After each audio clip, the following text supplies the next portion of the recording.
I'm the kind of guy who doesn't believe in half measures. If I commit to something, I'm all in. And when I proposed to Sarah, after 5 years of love, struggle, and long-distance nights where we whispered about our future, I meant forever. I thought she did too. I'm 29. Sarah's 27. We met in college, stuck together through thick and thin, and built what I thought was an unshakable foundation. She wasn't just my fiancée. She was my person. The one I'd call after a long day. The one who knew exactly how to calm me down when life threw punches. The one I pictured standing at the altar, smiling through tears as we promised each other forever. But life has a sick sense of humor. I work in engineering, projects that take me overseas for months at a time. It's not ideal, but the money's great, and the plan was simple: 1 more year of grinding, then we'd settle down. We'd buy a house. Start a family. The dream, right? So when my company landed a huge contract in Japan, I packed my bags, kissed Sarah goodbye, and told her I'd be back in 6 months. It wasn't our first long-distance stretch.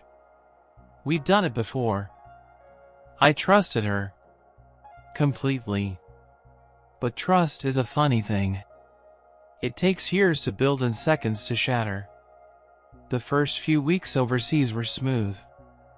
We FaceTimed every night, sent memes during the day, made plans for our wedding, little things that reassured me we were still solid. But then, something shifted. Her texts became shorter. The calls got less frequent. "Work's been crazy," she said. "Been feeling a little off lately," she told me. I believed her. Because why wouldn't I? But then, the late-night silences stretched longer. The conversations grew hollow, like she was there but not there. She started missing our FaceTime calls. Stopped sending goodnight texts. And then one day, she just forgot our anniversary. I should have caught on then. I should have seen the red flags screaming at me through the phone screen. But I didn't. I told myself she was just stressed. That maybe I was overthinking things. That she loved me, because she said she loved me. I had no idea that, back home, my entire world was unraveling. 6 months passed. I wrapped up my project, packed my bags, and hopped on the first flight home. I was exhausted, but thrilled. I couldn't wait to surprise her. I told her I'd be back a week later, but I wanted to do something special, show up with flowers, knock on the door, and sweep her off her feet. That was the plan. But what I found when I walked into our apartment, that wasn't part of the plan at all. I wasn't expecting fireworks or anything. I knew Sarah wasn't the type to throw some big welcome home party. That wasn't her style. But I figured maybe a cozy dinner, maybe a movie night, maybe just her, waiting for me at the door with that sleepy smile of hers, the one she always had when she was too lazy to get up but still happy to see me. Instead, I walked into hell. The first thing that hit me? The smell. Not ours. Not the vanilla and sandalwood candles she always burned. Not the faint traces of my cologne on the couch pillows. No, this was something different. Musky. Sweaty. Like skin on skin. Like a room that's been lived in. I felt it in my bones before my eyes even confirmed it. Her jacket was on the floor. And right next to it, a black leather wallet. Not mine. My heart pounded. My stomach twisted so hard I thought I might throw up right there in the damn hallway. But I kept moving, one slow, heavy step at a time. And then I saw them. Sarah. Him. Half-dressed. Twisted in our sheets. At first, they didn't even notice me. They were tangled up, limbs wrapped, still riding the aftershocks of whatever the hell had just happened. My brain short-circuited. Like, no way. This wasn't real. This wasn't my life. But then Sarah turned her head. And the look on her face? Pure horror. "What?" she gasped, scrambling up, clutching the sheets to her chest like that would somehow erase what I just saw. "Oh my God." The guy, some bearded, gym rat-looking dude, didn't even have the decency to look guilty. He just blinked at me, confused, like I was the one who'd walked into his bedroom. "Who the hell are you?" he muttered. "And that?" That's when something inside me snapped. I laughed. Laughed. Like an absolute lunatic. Like a man who had just realized he'd spent years building a future on a pile of quicksand. "Oh, you want to know who I am?" I said, stepping closer, my voice eerily calm. "I'm the fiancé. Or at least, I was." Silence. Sarah's face went white. "The guy?" He laughed. Like this was some kind of joke. "Damn, bro. My bad." He started grabbing his stuff, moving way too casually, like he wasn't half naked in another man's home. Didn't know she was engaged. Didn't know she was engaged. I turned to Sarah. "Didn't know?" My voice cracked on the last word, rage and disbelief mixing into something raw and ugly. "Didn't know?" She opened her mouth, then shut it again, her hands shaking. "It's not what it looks like," she choked out. I let out another laugh, this one sharper, colder. "Oh really?" I gestured at the bed. At the discarded clothes. At the entire freaking situation. "Because it sure as hell looks like you were screwing another guy in our bed while I was working my ass off overseas." Tears welled in her eyes. Like she had the right to cry. Like she was the one who just got her heart ripped out and stomped on. "I was lonely," she whispered. "You were gone for so long, and, I don't know, we weren't talking as much, and I made a mistake. A mistake. A mistake." Like she'd tripped and fallen into bed with him. Like she'd forgotten she had a fiancé. Like it wasn't a conscious decision, every text, every touch, every night spent sneaking around while I was thousands of miles away, believing we were building something real. I felt my fists clench. My chest ached, but my mind was eerily clear. No screaming. No begging. No throwing things. Just cold, cutting finality. I looked at her, really looked at her. And all I saw was a stranger. I took a deep breath. Nodded to myself. And then I walked out. No yelling. No revenge. No dramatic speeches. Just a quiet, devastating end. Because she wasn't my person anymore. Hell, maybe she never was. And as I stepped outside, the cold air hitting my skin, the city buzzing around me like life hadn't just imploded, I realized something. I had no idea where I was going. But I was damn sure I wasn't looking back. I don't remember driving. I don't remember where I went first. But I do remember the moment I pulled into an empty gas station parking lot at 2 a.m. and just sat there, gripping the wheel like it was the only thing keeping me together. I wasn't sad. I wasn't even angry anymore. I was just hollow. Like someone had scooped me out from the inside, left just enough of me to function, and tossed the rest into the fire. I stared out the windshield, my brain running on some kind of loop, replaying every single moment Sarah and I had shared. The way she used to look at me like I was her whole world. The stupid inside jokes. The nights we stayed up until sunrise, whispering about our future, our wedding, our forever. Forever. What a joke. I must have sat there for an hour, barely breathing, just existing in that weird, weightless state where time stops mattering. My phone buzzed on the passenger seat, and I glanced at it. Sarah. I let it ring. She called again. And again. And then the texts started flooding in. Please talk to me. I'm sorry. It was a mistake. I love you. That last one? That one made me laugh.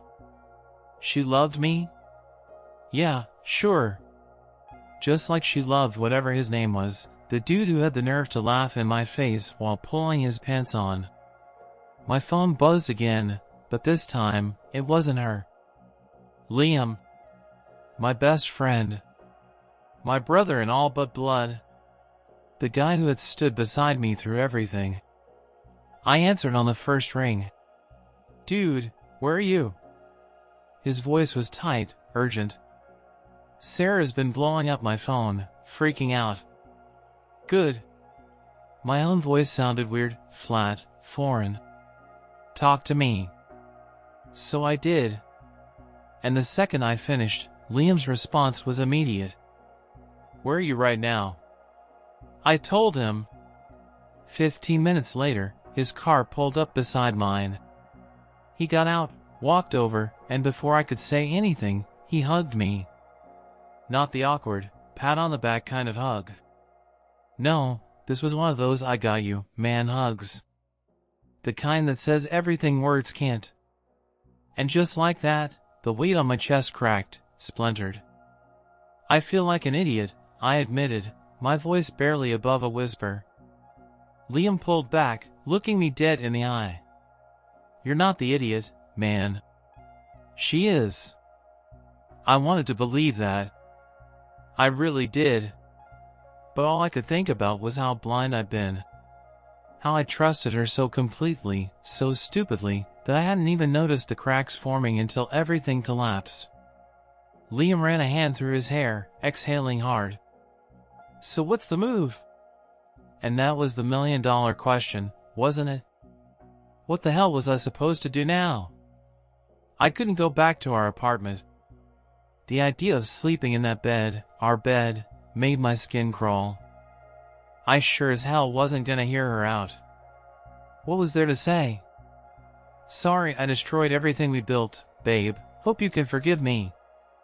Nope. Not happening. Then it hit me. The ring, I muttered. Liam frowned. What? I flexed my fingers, suddenly aware of the weight still sitting in my pocket. The engagement ring. The one I had worked months to afford. The one that was supposed to symbolize a future that no longer existed. I pulled it out, stared at it. Funny how something so small could hold so much meaning. And then, without thinking, I chucked it. Hard. It clattered across the pavement, rolled, and finally came to a stop under a rusted-out pickup truck. Liam whistled low. Damn. I don't want it, I muttered. Fair. He was quiet for a second, then asked, so, what's next? That was the thing. I had no clue.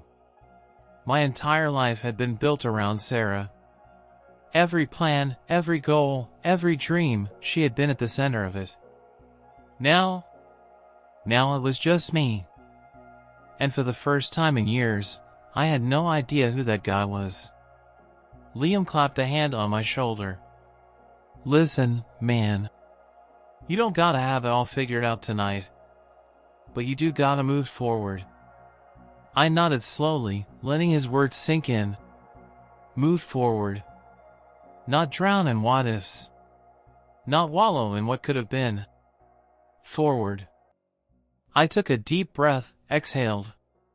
And then I grabbed my phone, deleted Sarah's number, blocked her on everything. She made her choice. Now, I was making mine. And this time, it wasn't about her. You ever have one of those moments where everything just clicks? Like, for months you've been walking through life in some kind of fog, and then one random second, boom.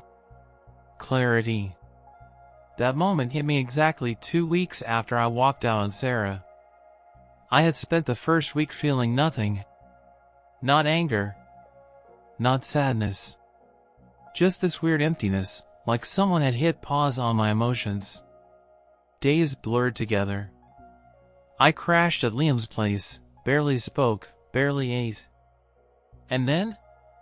Then came the rage. Pure, blazing, unfiltered rage. Not the kind that makes you throw punches. Not the kind that explodes and burns out fast. No, this was a slow burn. A deep, gut-twisting, soul-churning kind of anger that settles in your bones and makes a home there. Because the more I thought about it, the more I realized she hadn't just cheated. She had stolen from me. She stole my time, my trust, the years I spent building a life with her, believing in something that never actually existed. And that deserved a response. So when Sarah finally stopped with the desperate texts and switched to damage control, I knew it was time. See, she had started telling our mutual friends a different version of events. I made a mistake, but he just left. No discussion. No chance to fix it. I was going through a rough time, and he wasn't there for me.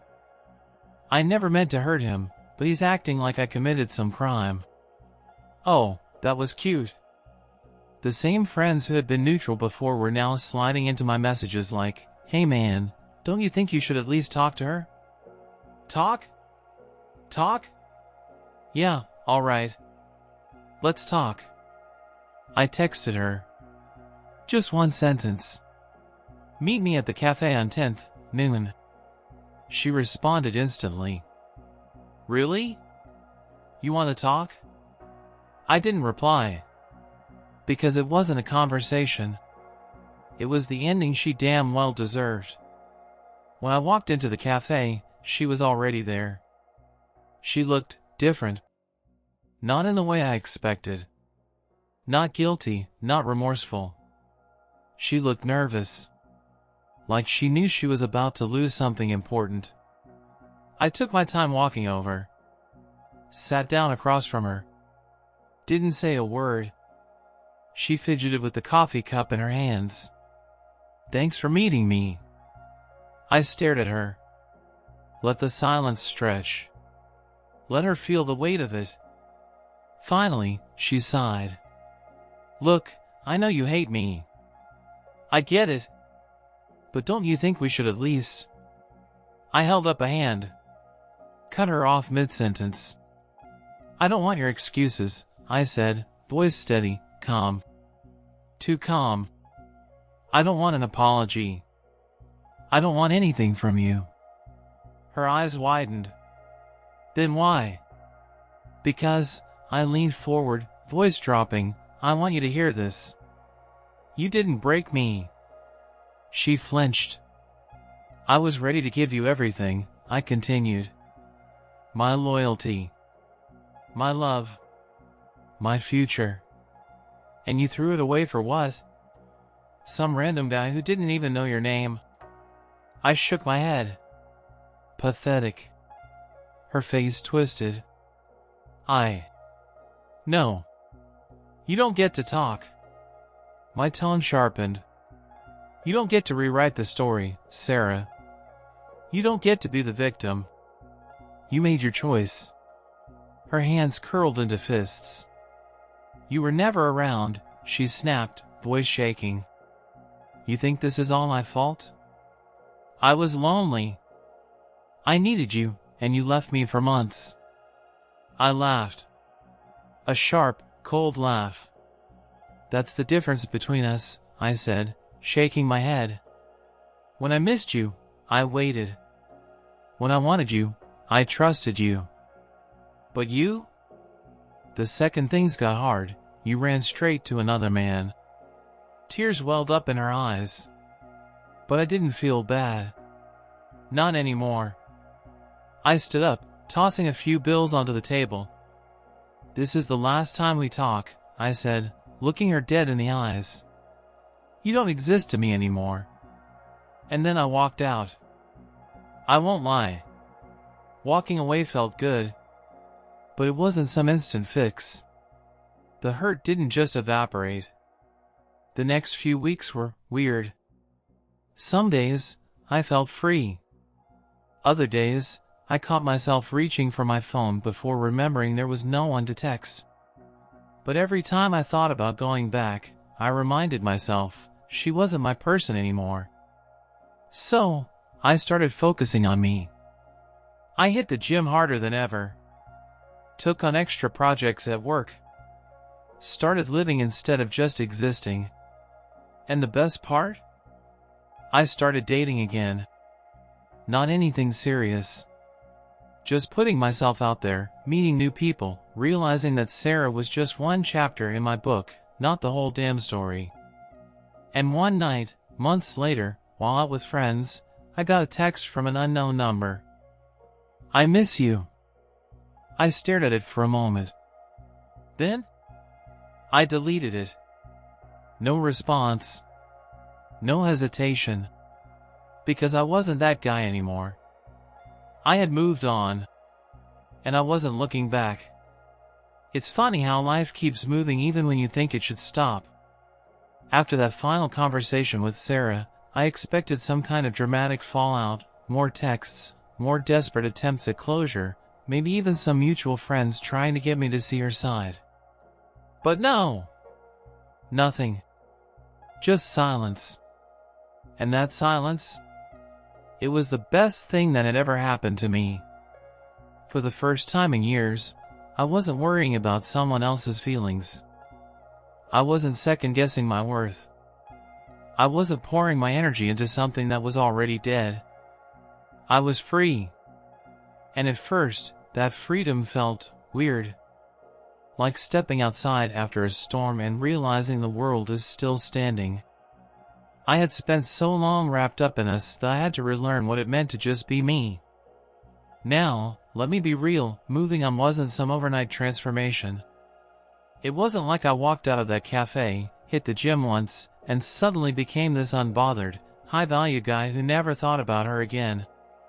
Nah. Healing was messy. Some days, I woke up feeling like I was finally over it. Other days? I'd hear a song, pass by our old favorite restaurant, or see a couple holding hands and feel that ugly sting of memory creeping in. But every time it happened, I reminded myself. She made her choice. Now I get to make mine. So I chose to be better. I chose to focus on myself. I chose to stop carrying dead weight. And with every small step, every workout, every deep conversation with Liam, every night spent working late instead of drowning in what-ifs, I felt lighter. And then something weird happened. I started laughing again. Not the bitter, I can't believe this happened to me kind of laughter. I mean real laughter. The kind that catches you off guard, the kind that reminds you that, yeah, life sucks sometimes, but it also keeps going. And that was the moment I knew I was going to be okay. Fast forward about 6 months. I had just finished a solid gym session, grabbed a protein shake, and was walking back to my car when I heard it. Hey. I turned. And there she was. Sarah. Same face, same voice, but something was different. She looked smaller, like life had knocked her around a bit. Or maybe that was just my perspective shifting. She gave me a hesitant smile. Been a while. I nodded. Yeah. Awkward silence. And for a second, I felt nothing. No anger. No sadness. Just detachment. Like seeing an old classmate you barely remember. She cleared her throat.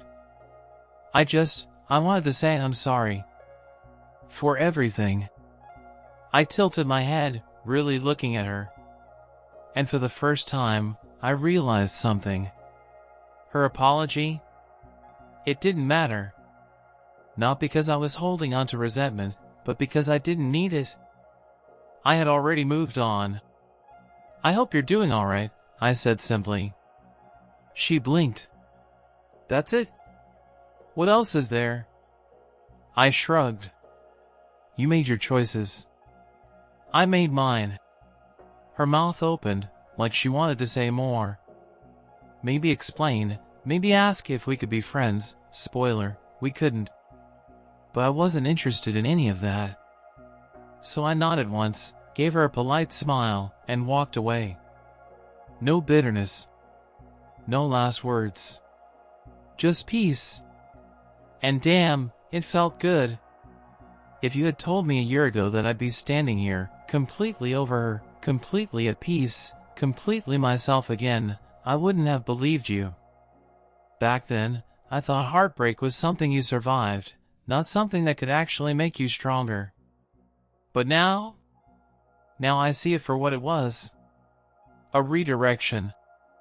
Because the truth is, sometimes life rips things away from you not to hurt you, but to make room for something better. And that's exactly what happened. I started traveling for me, not just for work. I got in the best shape of my life. I reconnected with old passions, met new people, and realized that the world is so much bigger than one broken relationship. And the best part? I stopped looking back. Because the future?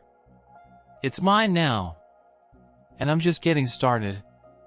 So, if you're reading this and you're going through something similar, if you're stuck in that ugly, soul-sucking place where betrayal feels like the end of the world, hear me out. It's not the end. It's the start of something better. You just have to be willing to walk away. And when you do, when you finally let go, that's when your real life begins.